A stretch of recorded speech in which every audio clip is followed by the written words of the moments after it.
Que quiero compartir con ustedes en esta mañana, hermanos, se titula El gozo de la anticipación. Estamos en Filipenses, ¿cierto? Leamos versículo 1 y 2. Dice el apóstol Pablo y Timoteo, siervos de Jesucristo, a todos los santos en Cristo Jesús que están en Filipos, con los obispos y diáconos. Este es el saludo del apóstol Pablo a la iglesia de los filipenses.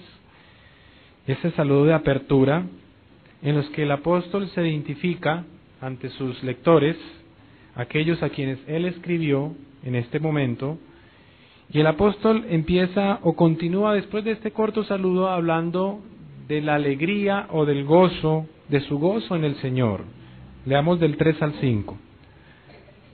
Doy gracias a mi Dios siempre que me acuerdo de vosotros, siempre en todas mis oraciones, rogando con gozo por todos vosotros, por vuestra comunión en el Evangelio, desde el primer día hasta ahora.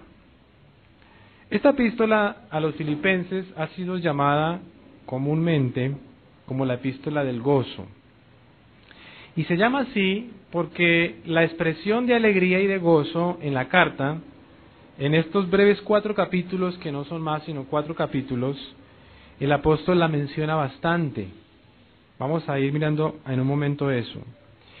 El apóstol Pablo sabía que la plenitud del Espíritu Santo en la vida del creyente nos debe dar alegría, gozo. Un tema que a veces confundimos en el carismatismo, ¿cierto? Cuando veníamos con cierto éxtasis o ciertas expresiones a veces sin sentido que manifestábamos. Pero que es realidad que el creyente debe experimentar el gozo del Espíritu de Dios, como vamos a ir observando. Pero tristemente no todos lo hacen. No todos los creyentes viven con el gozo que el Señor nos llama aquí a experimentar. Y noten que Pablo, aún estando en la cárcel, porque Pablo cuando escribe esta carta se encontraba en la cárcel, en una situación angustiosa, como se encontraba el apóstol. Por ejemplo, lea conmigo el 12 en adelante del capítulo 1, quiero que sepáis, hermanos, que las cosas que me han sucedido, y lo que le ha sucedido era que estaba encarcelado, dice, han redundado más bien para el progreso del Evangelio, de tal manera que mis prisiones se han hecho patentes en Cristo en todo el pretorio y todos los demás, y la mayoría de los hermanos, cobrando ánimo del Señor, con mis prisiones, se atreven mucho más a hablar la palabra del Señor. Entonces Pablo estaba en una situación, ¿usted se imagina estar en la cárcel? Bueno, Pablo quería entonces dirigir los corazones de sus hermanos en Filipos, y los nuestros por supuesto, al gozo que nadie ni nada debe arrebatarnos. Por ejemplo, el capítulo 1:4, vamos a mirar la palabra gozo, versículo 4, el 1:4 dice al final, rogando con gozo por todos vosotros. El 18, versículo 18, dice Pablo, no obstante, de toda manera, o por pretexto, por verdad, Cristo es anunciado, y en esto me gozo. ¿Y qué más? Me gozaré aún. Versículo 25, ahí mismo.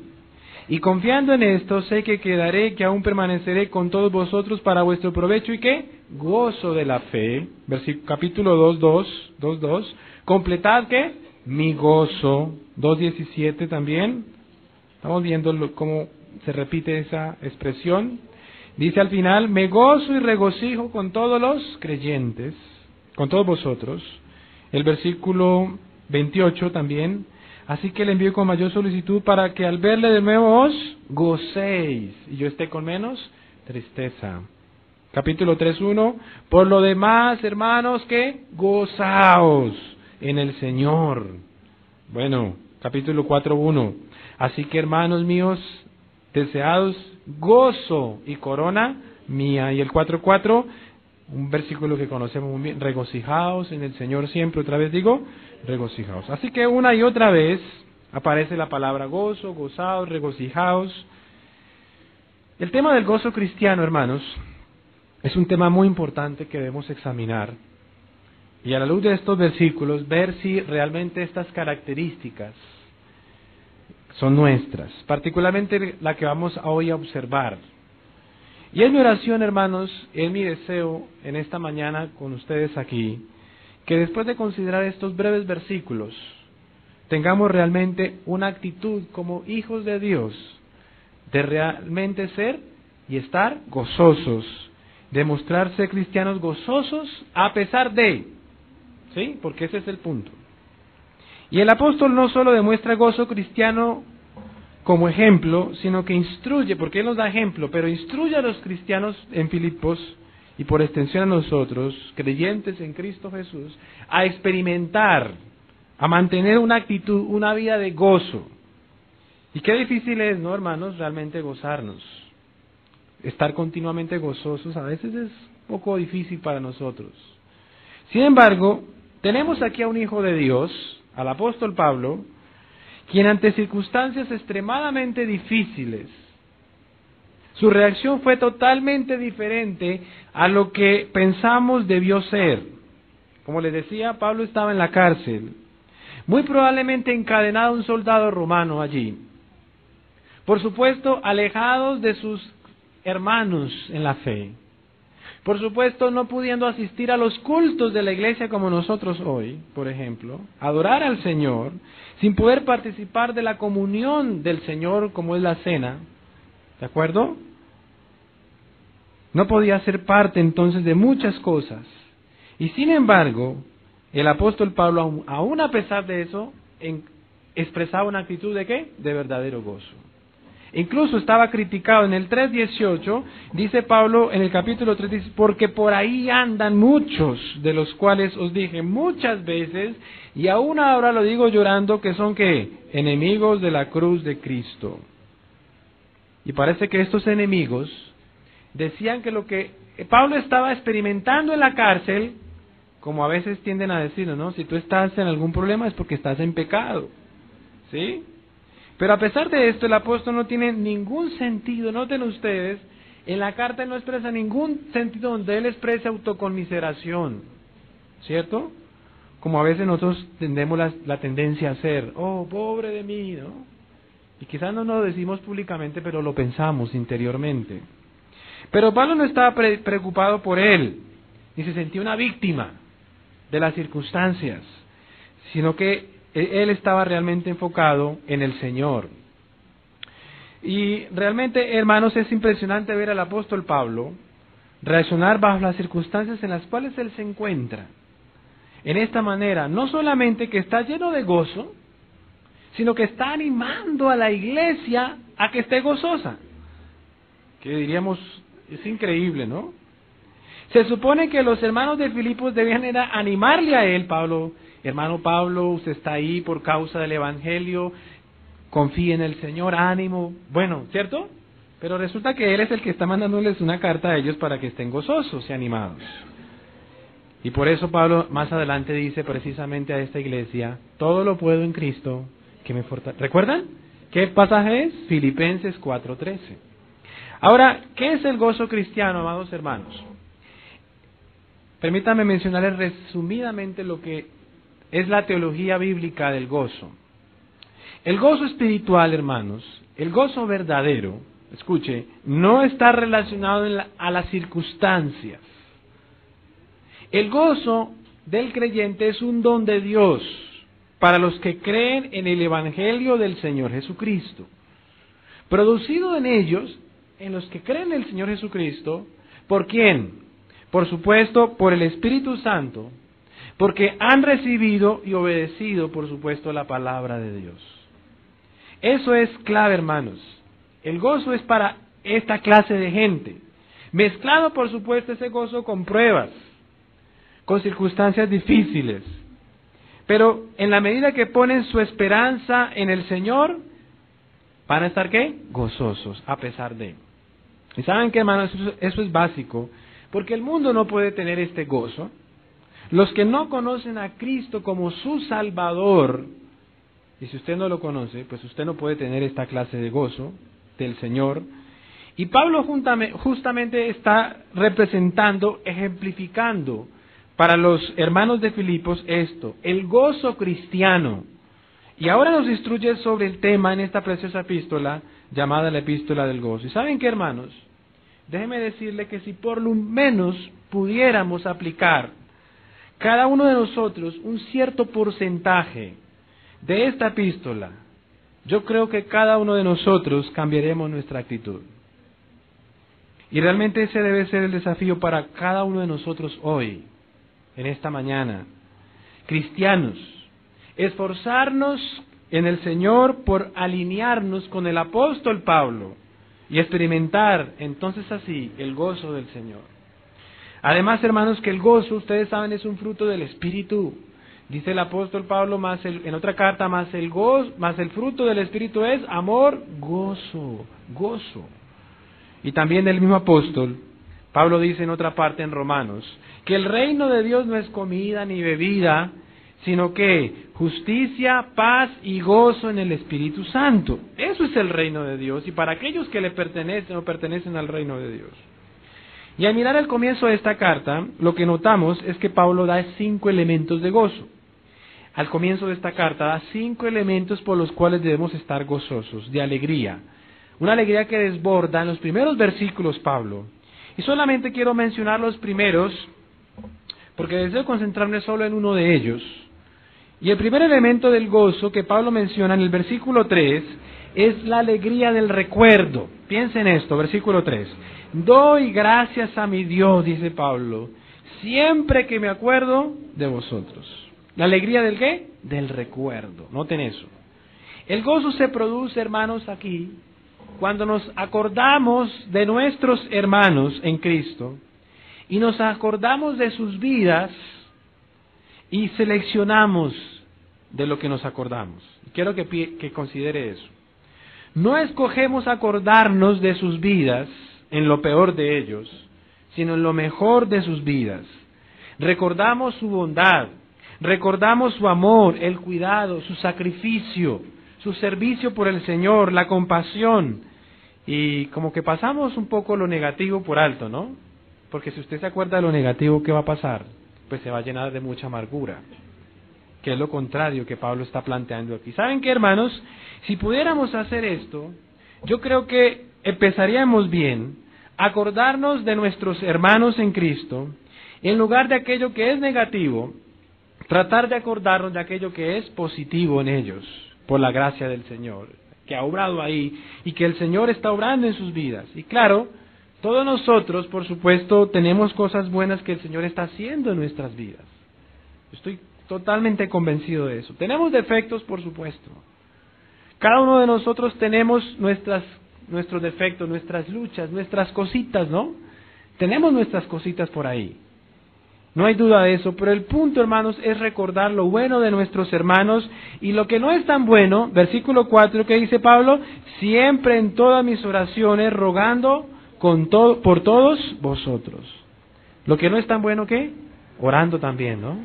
Entonces viene el segundo elemento del gozo que Pablo plantea, y es la alegría de la intercesión. Y la plantea ahí Pablo. Siempre en todas mis oraciones rogando con gozo por todos vosotros.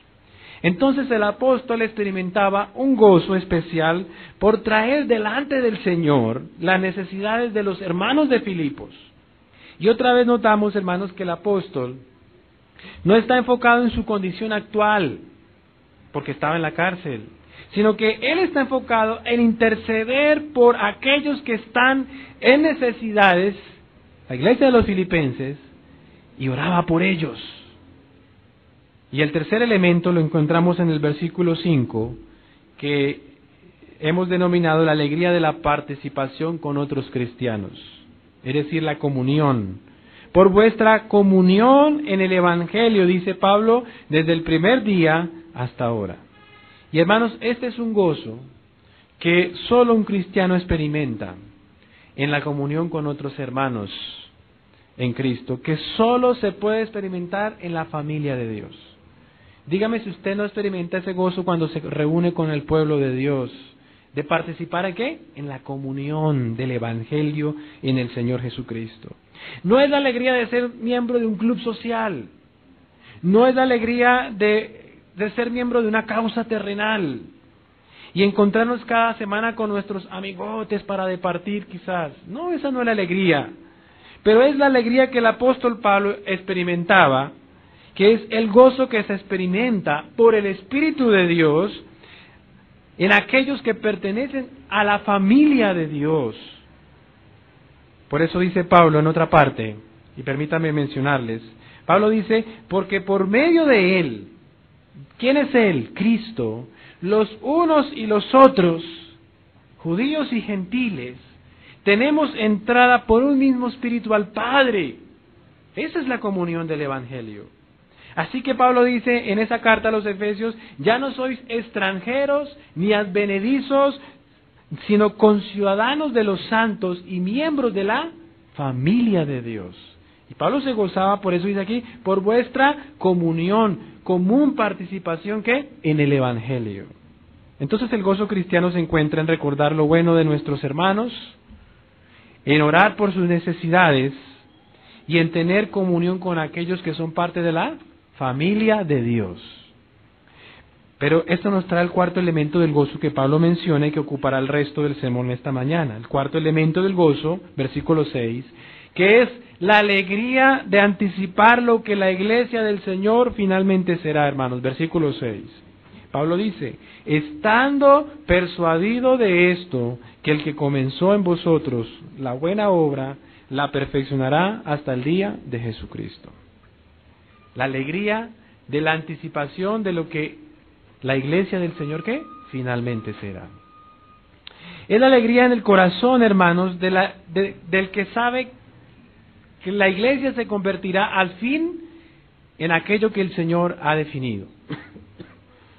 Si nos fijamos, hermanos, piensen esto, si nos fijamos en lo que la iglesia es hoy, aún lo que cada uno de nosotros somos, en nuestra propia experiencia, podríamos llegar a desalentarnos mucho. Yo estoy seguro de que sí.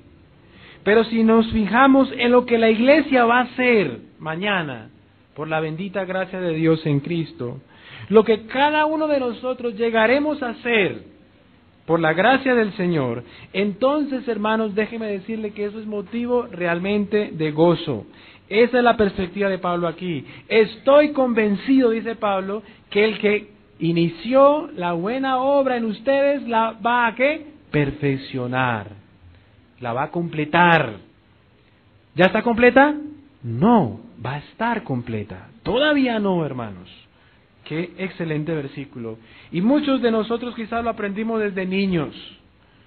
Y es realmente una de las verdades más sorprendentes de la Biblia. Pablo dice, estoy persuadido, la palabra convencido, absolutamente convencido, absolutamente seguro es la idea ahí, absolutamente persuadido. ¿Y de qué está convencido, persuadido Pablo? Versículo 6b, que el que comenzó la buena obra la perfeccionará hasta el día de Cristo.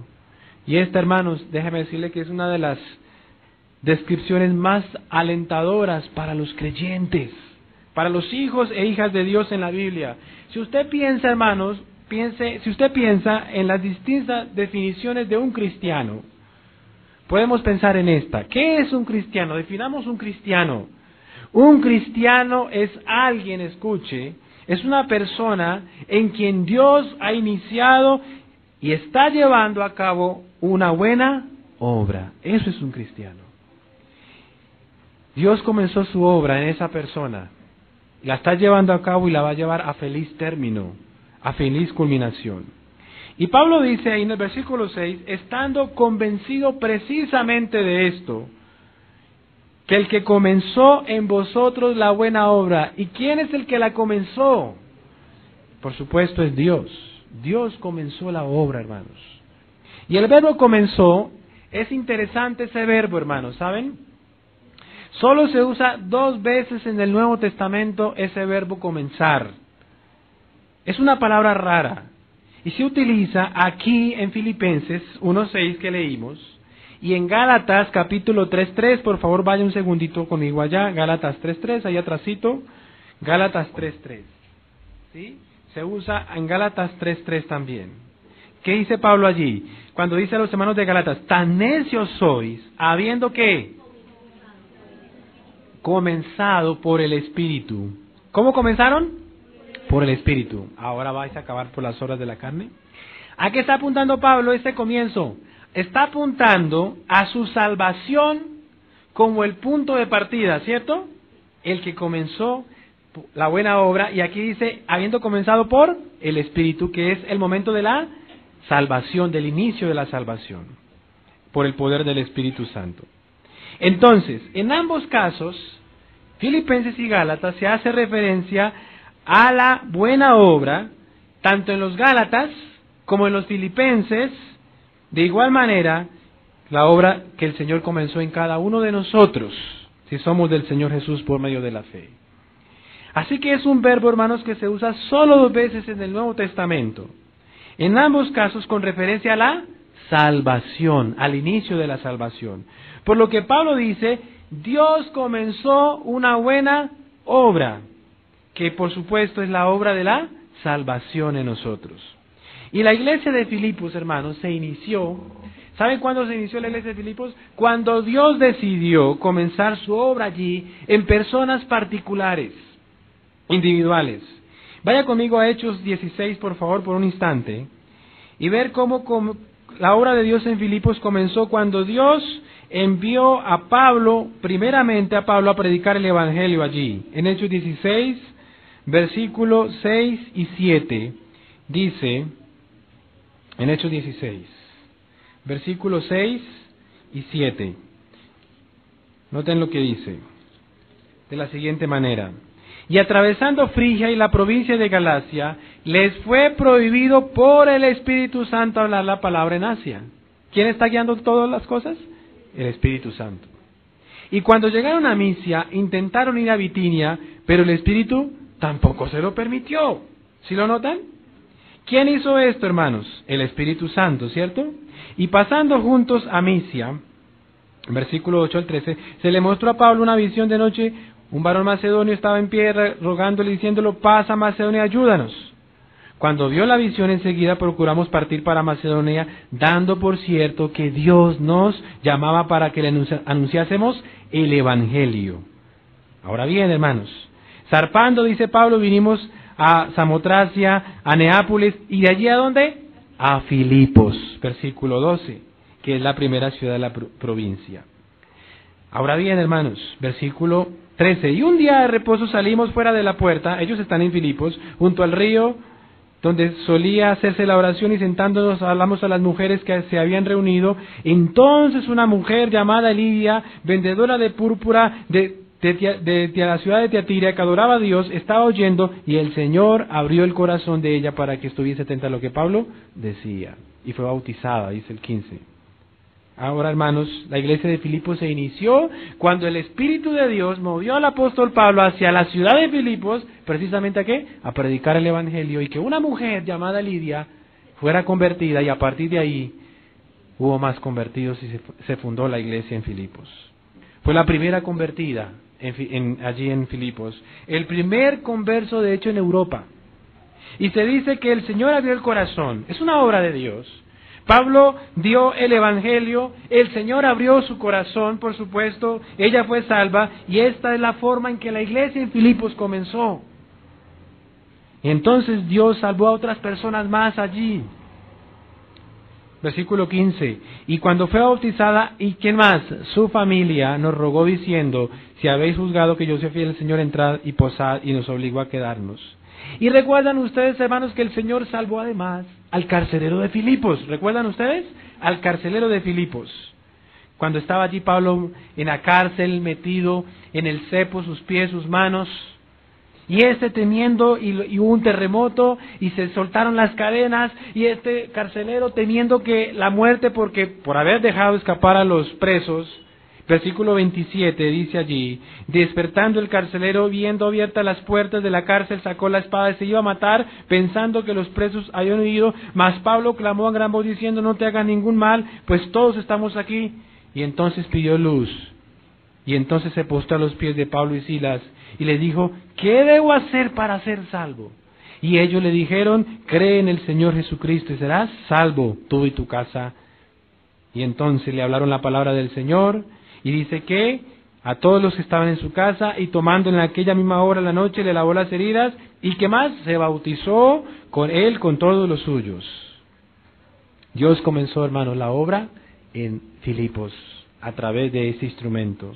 Así que comenzó, hermanos, se refiere entonces a la hora de la salvación. Y Pablo dice, estoy absolutamente persuadido que Dios, que fue quien comenzó la obra, ¿cuál obra? La obra de la salvación, la buena obra, Él la va a completar. Y déjenme decirles un poco más sobre esto, hermanos. Es importante, hermanos amados, que usted entienda que la salvación es obra de Dios. Él comenzó la obra, volviendo a Filipenses, en el capítulo 1, versículo 29, miren lo que leemos allí, 1:29. Porque a vosotros, dice Pablo, ¿qué? Os es concedido a causa de Cristo, no solo que creáis, sino que padezcáis. Se nos ha, ¿qué, hermanos? Concedido la gracia de ¿qué? De creer. Usted es el receptor pasivo de un don de Dios. Y Pablo dice no solamente creer, sino también ¿qué? Padecer por Él. En otras palabras, Dios les dio la fe a estos filipenses y Dios también les ha dado ¿qué? El sufrimiento. Las dos cosas, ¿no? Porque a veces solamente queremos lo bueno, ¿no? Pero también Dios permite las circunstancias adversas. Se ha concedido, dice Pablo allí, capítulo 2, versículo 13, porque Dios es el que en vosotros produce tanto el querer como el hacer por su buena voluntad. Y en Juan 1:12, que usted se lo sabe, me imagino, el Señor Jesús dice, mas a todos los que le recibieron, a los que creen en su nombre, lo dice Juan, les dio potestad de ser hechos hijos de Dios. ¿Recuerdan? Pero después, ¿qué dice? Los cuales no son engendrados de carne, ni de voluntad de varón, ni de sangre, sino ¿de quién? De Dios. La salvación es una obra de Dios completamente, de principio a fin. Y en otra parte, Santiago dice que Él de su voluntad nos hizo ¿qué? Nacer por la palabra de verdad, de su voluntad. Fue su voluntad, su trabajo, Él lo hizo, Él nos salvó. Entonces Pablo está recalcando eso y está gozoso por el hecho ciertísimo que Dios había comenzado esta buena obra en estos hermanos, la cual estaba llevando a cabo y finalmente Él culminaría. Y Pablo en este contexto del gozo, el énfasis es que, hermanos, nos debe embargar, escuche esto, nos debe embargar, como Pablo definitivamente lo tenía, el gozo con la seguridad de que Dios, que comenzó su buena obra en mi vida, en su vida, Él la va a terminar, que Él no va a dejar las cosas a medias en nosotros. Y yo creo, hermanos, que para un creyente que entiende esta doctrina, no hay un motivo de gozo mayor que saber que Dios, que comenzó la obra de la salvación en mi vida, y que independientemente, escuche, independientemente de lo que usted está experimentando hoy, y cómo me siento hoy, y cómo usted se sienta hoy, Dios va a llevar a cabo esa obra de salvación a la perfección, que es hasta que sea conforme usted a la imagen de ¿quién? De su Hijo Jesucristo. Y eso nos da mucha esperanza, hermanos. Entonces lo que Pablo dice es que la salvación es obra de Dios, de principio, porque Él la comenzó, y hasta el fin, porque Él la va a ¿qué? A completar. Qué maravillosa esperanza, hermanos. No es la obra que ellos, los filipenses, comenzaron, es la obra que Dios comenzó, como ya les enfaticé. El autor de esa salvación es Dios, el autor es Él. Nadie se puede llevar el crédito, hermanos, por ninguna cosa que sucede en ningún lado donde el resultado es la salvación de almas. Solamente Dios es el que está detrás de eso. Él es el único que se lleva el crédito. Él es el único que se lleva la gloria. Y nosotros los predicadores, hermanos, los pastores, los maestros, somos simplemente ¿qué? Instrumentos de Dios en sus manos. Oiga lo que Pablo dice en otra parte, yo planté, Apolo regó, pero el crecimiento lo ha dado ¿quién? Dios. Y Pablo dice, ni el que planta ni el que riega es algo, sino Dios que da el crecimiento, y por supuesto, cada uno de nosotros recibiremos la recompensa conforme a la labor. Por supuesto. Pero la gloria es de ¿quién? De Dios, totalmente. El querer tomarse, hermanos, o atribuirse cierta gloria, o cierta parte en el proceso de la salvación es absolutamente absurdo. Y Dios nunca va a tolerar tal cosa, hermanos. Porque si usted es salvo, escuche, si usted es salva, es por obra de Dios en su vida, porque Él la comenzó. No es porque usted andaba buscando por ahí a Cristo, ¿no? Si usted en un momento sintió la necesidad de buscar al Señor y lo buscó, ¿sabe quién está detrás de ese deseo? ¿Quién estuvo detrás? Dios. Toda la gloria entonces désela a Dios, si usted pertenece al Señor. ¿Y saben qué, hermanos? Yo no les conozco a ninguno de ustedes, quizás, bueno, a la mayoría de ustedes, a poquitos quizás, personalmente. Les conozco hasta hoy. Hemos oído de ustedes en algunas maneras, por supuesto, desde la Iglesia de la Alborada hemos oído. Y hemos orado por ustedes, sí, como sé que ustedes han orado por nosotros también. Hemos orado por el pastor Jorge y su familia. Claro que sí. Pero escuche bien, estamos seguros, que aunque no le conocemos mucho, esta iglesia comenzó en este lugar porque Dios se movió y trajo a algunos al conocimiento del Evangelio. Y Él continúa trabajando, operando esta obra de redención entre ustedes. Y la va a terminar, la va a perfeccionar, porque Él no deja nada a medias. Pablo no dice, espero que todo salga bien. Pablo no dice eso. Yo estoy convencido de esto, dice Pablo. Estoy seguro absolutamente de esto, que Dios que te salvó, entonces comenzó la noble obra, Él la va a completar. ¿Usted está seguro de eso, hermano? Eso es una gran declaración, hermanos. Dios que comenzó la obra de la salvación va a completar la obra de la santificación también en cada uno de nosotros. Un comentarista bíblico llamado F.B. Meyer escribió lo siguiente en uno de sus comentarios: en el gran taller de Dios no existe nada que lleve la marca de apuro o insuficiencia de poder para terminar su obra. ¿Lo comprendieron? Y podemos estar seguros de que la obra que su gracia inició, el brazo de su fortaleza completará. Tiene toda la razón este comentarista. Lo que Dios comienza, pues Él lo termina. Esta es la perseverancia, esta es la doctrina de la perseverancia, de la preservación de los santos, ¿no? Esto es lo que llamamos la seguridad eterna, que el Dios que los salvó con su poder, los mantendrá, hermanos, con su poder. Y noten, hermanos, que esta es una doctrina fundamental de entender. Si en el contexto de esta epístola de gozo, es obviamente entender que nuestra salvación es segura y que lo que Dios comienza, si realmente vamos a experimentar gozo, tenemos que entender estas cosas. Si ese es el propósito de esta epístola, ¿cómo es que va usted a experimentar gozo si la salvación depende de usted y cómo usted al final se comporte de tal manera que finalmente llegue hasta el final basado en su comportamiento o en su conducta? Pues si dependiera de mí, hermano, estaría muy decepcionado, por supuesto.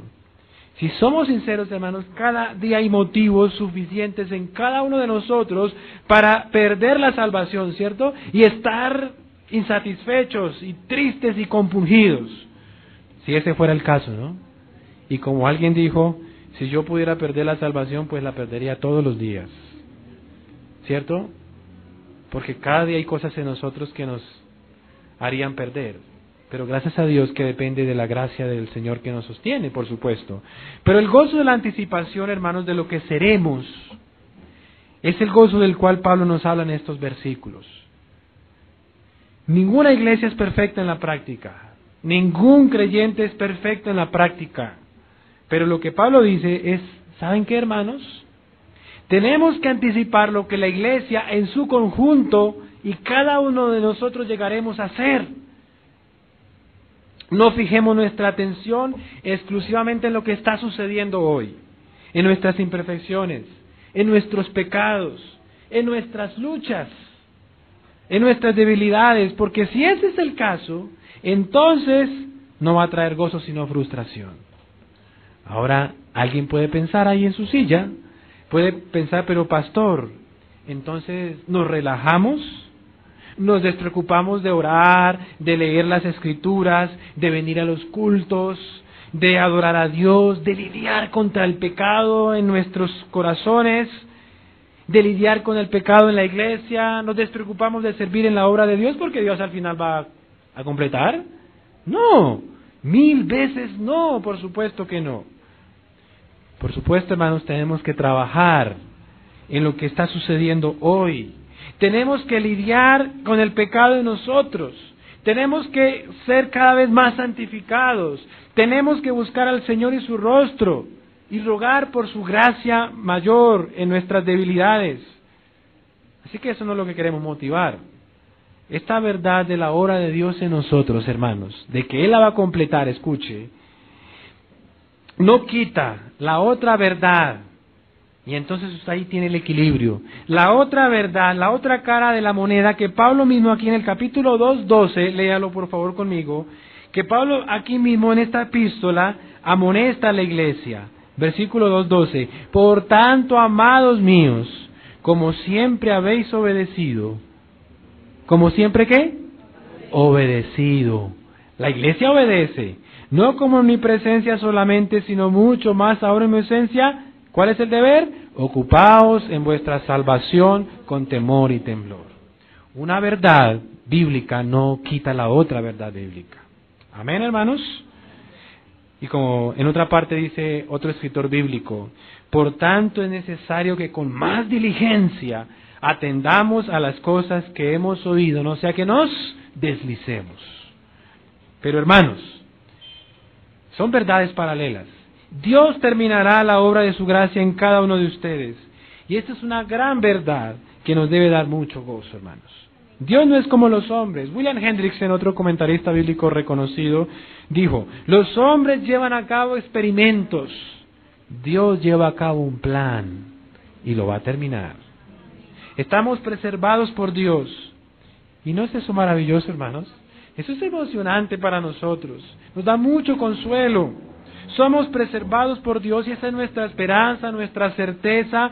Aún una iglesia, hermanos, quiero que piensen esto, una iglesia como la iglesia de Corinto, que cuando usted lee la iglesia de Corinto, es una de las iglesias más catastróficas que hay en el Nuevo Testamento. Problemáticas, conflictivas, en todo el Nuevo Testamento. Y vaya conmigo a 1 Corintios sin perder Filipenses. A 1 Corintios. A ellos Pablo les dice también en su primera carta, mire cómo les dice Pablo a esta iglesia en 1 Corintios 1, versículo 7 en adelante. De tal manera que nada os falta ningún don, esperando la manifestación de nuestro Señor Jesucristo. Oiga, Jesucristo, el cual también ¿qué? Os confirmará hasta el fin para que seáis irreprensibles en el día de nuestro Señor Jesucristo. Fiel es Dios, por el cual fuisteis también llamados a la comunión con su Hijo, nuestro Señor Jesús. Qué alentador, ¿no?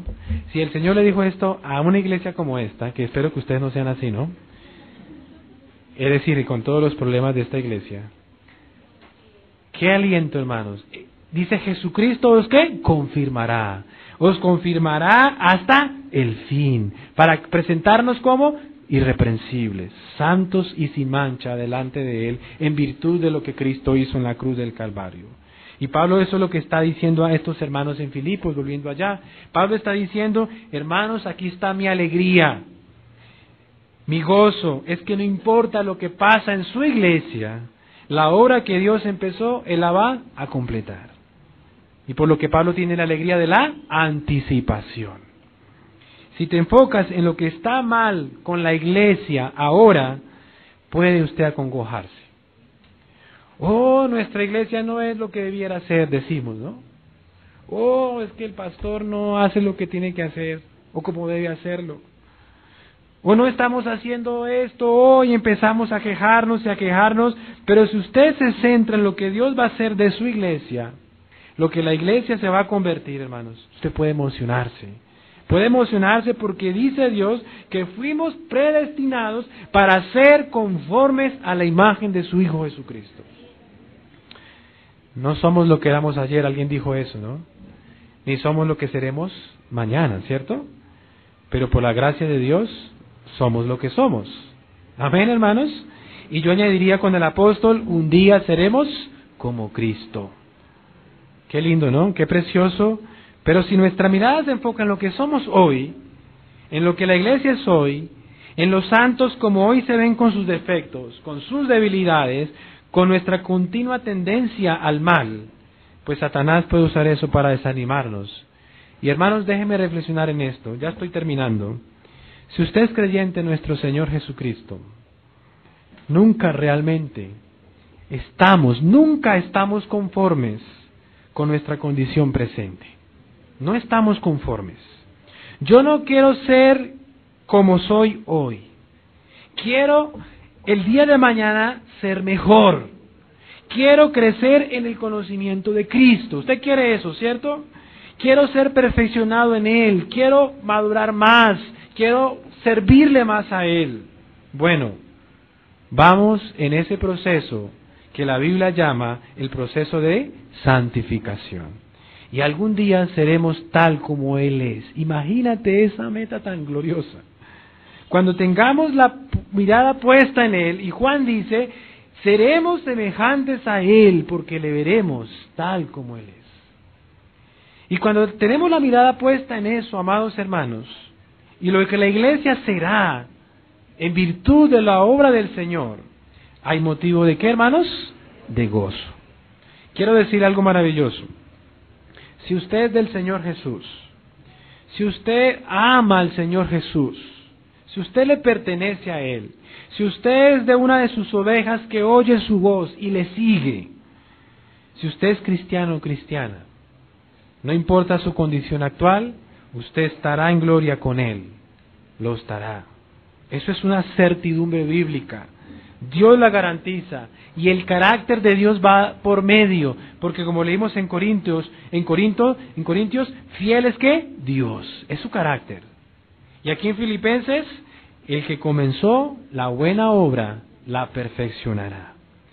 ¿Cuál es mi responsabilidad entre tanto? Que Él completa y perfecciona. ¿Cuál es su responsabilidad? ¿Cuál es mi responsabilidad? Ocuparnos en nuestra salvación con temor y temblor. Que Dios nos ha dado en esa, ocuparnos en esa salvación que Dios ha comenzado, con temor y temblor. En otras palabras, amarle, obedecerle, seguirle, someternos a Él. Y como predicador de la palabra de Dios, hermanos, mi responsabilidad, y como predicadores, es predicar el Evangelio y enseñar la verdad de que Dios a los santos. El resto es obra de Dios. Yo no puedo salvar a nadie. El pastor Jorge no puede salvar a nadie. Yo no puedo madurar a nadie. Yo no puedo glorificar a nadie. Yo no puedo completar ninguna obra. Dios me llama en su propósito divino eterno, que no entiendo muy bien, a participar en esta obra de evangelización y de edificación a los santos. Pero los resultados de principio a fin son, ¿de quién? De Dios. Así que hermanos, oremos de que Dios nos dé este sentido de gozo, que el que comenzó la buena obra en nosotros lo va a completar. Y si usted no conoce al Señor Jesús, y los hijos de los hermanos que en esta mañana están aquí, no conocen al Señor Jesús como su Salvador y su Señor, de ti déjeme decirte, de ti no se puede afirmar esta preciosa promesa que hoy hemos considerado. Si usted no es de Cristo por la fe, de ti no se puede afirmar esta promesa que el que comenzó la buena obra la va a perfeccionar. Porque Él no ha comenzado ninguna buena obra en ti. Para ti es otro llamado. ¿Cuál llamado? Cree en el Señor Jesucristo y serás salvo. Ese es el llamado. Ahí donde tú estás, humilla tu corazón, humilla tu alma, reconoce tus muchos pecados ante el Señor y ruega al Señor que Él comience por su bendita gracia esa buena obra en tu alma. Que Él comience esa obra en tu vida. Porque a menos de que tú nazcas de nuevo, no podrás jamás ver ¿qué? El reino de Dios. Amén. Oremos.